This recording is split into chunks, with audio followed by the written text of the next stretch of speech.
చిన్న మాట, చిన్న సాక్ష్యం చెప్పనా? ఒక రోజున ఒక వ్యక్తి కొన్ని లక్షల రూపాయలు సంపాదించాడండి. జరిగిన విషయం అండి. కొన్ని లక్షల రూపాయలు సంపాదించాడు. తనకి 2 బిడ్డలు, భార్య, భర్త, ఈ నలుగురు, చిన్న కుటుంబం. అతడు వ్యాపారంలో ఎవరెవరో నమ్మేసి మోసపోయాడండి. కొన్ని లక్షల రూపాయలు అప్పు అయిపోయాడండి. అప్పు అయిపోయిన తర్వాత ఇంటికేమో అందరూ వచ్చి అడుగుతున్నారు, ఒరే అప్పు ఎప్పుడు ఇస్తావు, ఎప్పుడు కడతావు అని అడుగుతుంటే తన భార్య అంది, అయ్యా నేను వచ్చిన వాళ్ళకి నేను సమాధానం చెప్పుకుంటాను, నీవు కృంగిపోతున్నావు, నువ్వేమైపోతావు నాకు భయమేస్తుంది అయ్యా, నువ్వు దయచేసి నా బంధువుల అడ్రస్ ఇస్తాను, అక్కడికి వెళ్ళిపోమని చెప్పి ఈ భార్య ఒక బంధువుల అడ్రస్ ఇచ్చి తన భర్తను పంపించిందండి. భర్త వెళ్ళాడు. ఆ బంధువుల ఇంటికి వెళ్ళగానే వాళ్ళు చేర్చుకున్నారు. రే చానాలింద్ర బాగున్నావా అని వాళ్ళు చేర్చుకున్నారు. వారికి వెళ్ళిన తర్వాత కొన్ని గంటల తర్వాత, ఏంటి అలాగున్నావు, అలా పాడైపోయి అంటుంటే అతనితో మాట్లాడాడు. ఏమని మాట్లాడుతుంది తెలుసా? నేను ఇలా నష్టపోయాను, ఇలా చాలా కష్టంలో ఉన్నాను, చచ్చిపోవాలనిపిస్తుంది, బ్రతకాలనిపించట్లేదు, కొద్ది రోజులు ఇక్కడ ఉందామని వచ్చాను అన్నారు. బంధువులు ఆదరిస్తారా? వాళ్ళేం ఆలోచిస్తారు?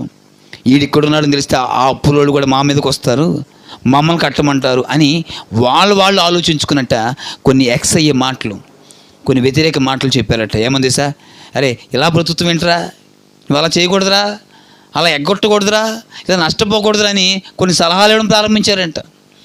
బంధువులు చేసే పని ఏంటండి? ఆదరించరు కదా. ఆదరించవలసిన పాటికి ఏం చేస్తారు? హెచ్చరిస్తారు, నువ్వు అలా చేయకూడదు, ఇలా ఉండకూడదు. అదే తెలిస్తే అదే చేయడు కదా. కానీ ఎప్పుడైతే మాటలు అన్నారో అతడు వెంటనే ఒక రాత్రి సమయాన్ని బయటకు వచ్చేసాడు. వచ్చి ఇలా కాదు, చచ్చిపోతే ఏ గొడవ ఉండదు నాకు అనుకొని తను ఉన్న తన బంధువుల ఇంటి నుంచి ఒక 2 కిలోమీటర్లు నడుచుకుంటూ రైల్వే స్టేషన్ ఉంది. ఈ రైల్వే స్టేషన్ దగ్గర అనుకున్నాడు, సరే పలానా టైంకి ఒక ట్రైన్ వస్తుందని తెలుసుకొని సరే ట్రైన్ కింద గుద్దు చచ్చిపోదాం అనుకున్నాడు. ఆ బయట ఇంకా సమయం ఉంది కదా అని బయట హోటల్ ఉంటే హోటల్ దగ్గర నిలబడి సరే ఏం చేయాలా, జేబులు చూస్తే ఒక 5 రూపీస్ కాయిన్ ఉంది, సరే ఒక టీ తాగుదాం, ఎలాగో చచ్చిపోతున్నాం కదా అని ఆ హోటల్ దగ్గర కూర్చుని ఆ టీ తాగుతూ ఉన్నాడట. టీ తాగుతూ ఉంటే ఇంకా ట్రైన్ టైం అవ్వలేదు, ఇంకొక 20 నిమిషాల్లో ట్రైన్ వస్తుంది. ఇటు టీ తాగిలిపోదాం అనుకున్న ఆ వ్యక్తికి మైక్లో నుంచి ఒక శబ్దం వినపడుతుందంట. ఉదయకాలం ఒక సేవకుడు ఎక్కడి నుంచో ప్రార్థన చేస్తామన్నాడు. ఏమని ప్రార్థిస్తున్నాడు తెలుసా? ఓ నలిగిపోయి విరిగిపోయిన నీ జీవితాన్ని దేవుడు చిగురింపచేయగలడు. నా కుమారుడా, నీవు ఏ స్థితిలో నీ జీవితాన్ని పాడు చేసుకోవద్దు, దేవుడు నమ్మదగినవాడు అని ఆయన మాట్లాడుతున్నాడంట మైక్లో. ఎప్పుడైతే ఆ సేవకుడు ఆ మాటలు మాట్లాడుతున్నాడో ఇతను టీ తాగుతున్న తన చెవుల్లోకి ఆ మాట లోపలికి వెళ్ళింది. ఎవరితను? నశించిపోవద్దు, పాడైపోవద్దు, నీ జీవితం పట్ల ఆయన ఉన్నాడని చెప్తున్నాడు. ఎవరైనా అనుకుని ఆ మాట ఎక్కడి నుంచి వస్తుంది అని ఆ హోటల్ నుంచి బయటకు వచ్చి తను కొంచెం ముందుకు వెళ్ళి చూస్తే అది పక్కనే ఉన్న చిన్న కాలనీ నుంచి ఒక మైక్ వినపడతా ఉంది. వెంటనే ఆ మైక్ వినపడుతున్న చోటకి వెళ్ళాడు. వెళ్ళిపోతే ఆ లోపల పాస్టర్ గారు మైక్ పట్టుకుని మోకరించి ప్రార్థన చేస్తా ఉన్నాడు. నిలబడ్డాడు గుమ్మం దగ్గర, నిలబడి చూస్తూ ఉన్నాడు. ఈ పాస్టర్ గారు ప్రార్థన ముగించుకొని ఆ కుర్రాడిని పిలిచాడు. హలో బ్రదర్, ఎవరు నువ్వు, ఎక్కడి నుంచి వచ్చావు అని అంటుంటే ఆ గుమ్మం దగ్గర నిలబడిన వ్యక్తి ఏడుస్తూ ఉన్నాడు. ఏడుస్తూ ఉండే పాస్టర్ గారు చూసి, నాన్న ఏడవకు బాబు, తమ్ముడా కూర్చో అని కొంచెం మంచినీళ్ళు ఇచ్చి మరలా టీ ఇచ్చి, నాన్న ఏడవకు, ఏంటి నాన్న ఏంటి బాధ ఏంటంటే, అయ్యా ఒక మాట అడుగుతాను చెప్తారా? అడుగు నాన్న. దేవుడు నలిగిపోతున్నా పాడైపోయినా చచ్చిపోవాలనుకో వారిని బ్రతికిస్తాడు అని చెప్పారు కదా అయ్యగారు, నా దేవుడిని బ్రతికిస్తాడా, మీ దేవుడు నన్ను బ్రతికిస్తాడా అని అడుగుతుంటే, అసలు నీ బాధ ఏంటి నాన్న, ఏంటి నీ కష్టం ఏంటని ఆ సేవకుడు చేయవేసి ఓదార్చి అడిగితే తనకున్న పరిస్థితిని అంతా చెప్పాడు.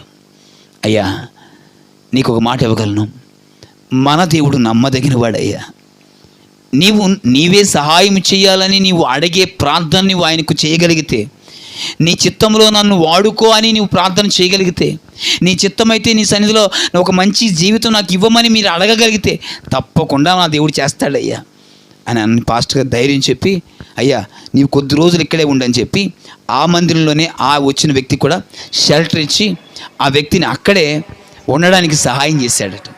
కొద్ది రోజులైందండి, ఎన్నో రోజులు కాదు, ఒక్క 10 days అవుతుంది. తన భార్య ఫోన్ చేసింది. అప్పటి వరకు ఫోన్ స్విచ్ ఆఫ్ వేశాడు. ఇంకెందుకు, చచ్చిపోతున్నాం కదా. సరే ఇక్కడ నుండి నా భార్య ఏం చేస్తుందో ఏంటో అని ఆలోచనతో సెల్ను స్విచ్ ఆన్ చేస్తే, ఒకరోజు ఆన్ చేశాడు, కొన్ని అప్పులలో ఫోన్ చేశారు, కట్ చేశాడు. అదే రోజు సాయంకాలం ఒక ఫోన్ వచ్చింది, తన భార్య నెంబర్ నుంచి. ఫోన్ ఎత్తాడు. అమ్మా ఎలా ఉన్నారు అన్నాడు. అయ్యా నువ్వు ఎక్కడున్నావు అని అంది. లేదు, నీ బంధువుల దగ్గర నుంచి నేను వచ్చేసాను ఇక్కడి నుంచి. ఇక నేను ఉండలేను, ఇంకా బిడ్డలను జాగ్రత్త చూసుకో, అప్పుల గురించి భయపడద్దు, ఏం చేయరు, నేను ఉంటేనే అప్పులు ఏం చేస్తారు, భయపడద్దు, నా బిడ్డలను జాగ్రత్త చూసుకో అని ఫోన్ పెట్టేపోతుంటే, ఏమండి అంతే. ఏంటి, ఒక్క మాట వినండి, దేవుడు కార్యం చేశాడండి అంటుంది. దేవుడు కార్యం చేయడం ఏంటి అని అంటుంటే, అయ్యా మనకు అప్పు ఇచ్చిన వాడే నిన్న వచ్చాడయ్యా. వచ్చి ఏమన్నాడు, ఏమైనా అన్నాడా, అనకూడని మాటలు ఏమైనా అన్నాడా? లేదయ్యా, ఆయన అన్నాడు, మీరు ఏమీ ఇబ్బంది పడకండి అమ్మా, మీరు వ్యాపారం చేసి కొన్ని లక్షల రూపాయలు కొన్ని రోజులు సంపాదించారు, మరలా మీ వ్యాపారానికి నేను కొంత ధనం ఇస్తాను, మీరు నిలబడండి, మీరు కట్టుకోండి, మీరు బాగుంటారని మనకు అప్పు ఇచ్చిన వాడే వచ్చి నాతో మాట్లాడి వెళ్ళాడయ్యా, కొంత ధనం ఇస్తానన్నాడయ్యా, నువ్వు ఎక్కడున్నా వచ్చేయ్యా అని ఆ భార్య ఏడుస్తుందట. ఊరుకో, నిజమా, నన్ను పట్టుకోవడం కోసం అన్నాడేమో అన్నాడట. లేదయ్యా, ఆ ధనం కూడా నా చేతిలో పెట్టిళ్ళాడయ్యా అన్నట. వెంటనే కళ్ళు తుడుచుకొని ఆ ఉన్న పాస్టర్ గారితో మాట్లాడాడు. అయ్యా నేను ఇక్కడ మీ దగ్గర కొద్ది రోజుల్లోనే ఉన్నాను, కానీ మీరు చెప్పిన ప్రార్థన నేను చేస్తే నా ప్రార్థన దేవుడు ఆలకించి అక్కడ నా భార్య దగ్గర కార్యం చేశాడయ్యా. ఏమడిగావయ్యా నీ ప్రార్థనలో అని పాస్టర్ గారు అడిగితే అంటున్నాడు, అయ్యా మీరు అన్నట్లే అయ్యా నీ చిత్త ప్రకారం నన్ను నడిపించు అని అడిగిన ఒక్క మాట నా జీవితాన్ని ఈరోజు మార్పు చేసిందయ్యా. అయ్యా వెళతానయ్యా, నేను నా పరిస్థితులు మారిన తర్వాత నా కుటుంబం అంతా నీ మందిరంకి వచ్చి దేవుడు నాకు చేసిన మేలుని ఎక్కడే సాక్ష్యం ఇస్తానయ్యా అని అతను ఇంటికి వెళ్ళాడు. 1 year తన ఇంటికి వెళ్ళిన తర్వాత మరలా తన భయంతో భక్తితో వ్యాపారం చేశాడు, అప్పులు తీర్చుకున్నాడు, మళ్ళీ కొత్త వాహనం కొనుక్కున్నాడు, కారు కొనుక్కున్నాడు. ఇప్పుడు భార్యను బిడ్డలను ఎక్కించుకొని ఆ చర్చి ముందుకు వచ్చి నిలబడ్డాడు, కారు దిగాడు, పాస్టర్ గారు చూస్తూ ఉన్నాడు. వెంటనే ఈ కుటుంబం వెళ్ళి ఆ పాస్టర్ కాళ్ళ మీద పడిపోయారు. లేకండి అంటే, అయ్యా ఆ రోజు కనుక మీ మాటే కనుక నన్ను దర్శించకపోతే, మీ మాటే కనుక నాకు ప్రార్థన నేర్పకపోతే, ఏ రోజు నేను చచ్చిపోయి నా బిడ్డలు అనాథులు అయిపోయేవారు, నా భార్య బిడ్డలు రోడ్ల మీద పడి దిక్కు మారిన వాళ్ళకు చచ్చిపోయి ఉండేవారయ్యా. ఆ రోజు మీరు చేసిన చిన్న ప్రార్థన నా కుటుంబాన్ని రక్షించింది అని ఒక మంచి సాక్ష్యాన్ని ఆ వ్యక్తి చెప్తూ వచ్చాడు.